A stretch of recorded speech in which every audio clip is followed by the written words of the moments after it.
If your scalp is not healthy, it's not going to be able to produce and continue to produce hair that's going to keep your whole head looking full and healthy and keep your hair flourishing.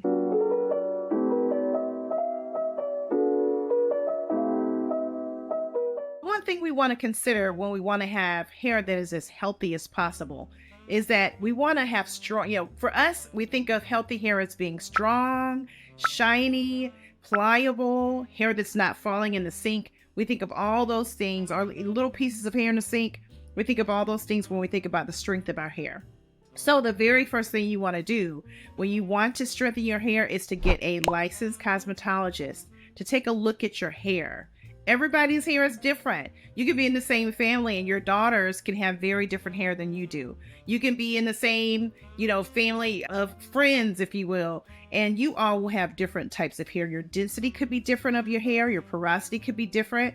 The strands of your hair could respond differently to different types of chemicals and products that you put on it. So it's super important that you include a licensed cosmetologist as a part of your care team for your hair. So that will be step number one. The most important thing for having strong hair is making sure that your scalp is healthy. The way that your hair grows, it grows from the scalp. So it's important that the nutrients in your scalp are able to get into that hair and then grow into the hair, and then your hair will grow much longer. And then the growth cycle can be longer if your scalp is healthy. So generally, your hair could stay on your head 5 to 6 years. It could stay on there, it can grow and grow and grow. But if your scalp is not healthy, some people are losing hair within a month or two, which means if you're losing hair, that means that your scalp is going to look a lot more sparse. You're going to see a lot more balding. So you want to make sure that your scalp is as healthy as possible. So if you think of the people say, oh, the ends of your hair is the oldest part of your hair, which it is, because when you grow your hair out, the longer your hair get, the tips of your hair is the oldest. So your hair is actually dead. Your hair doesn't have any feelings. Your hair doesn't have any blood flow. So it's important that you add the nutrients that your hair needs. You add the moisture that it needs to keep it nice and healthy, because your nutrients comes from your scalp.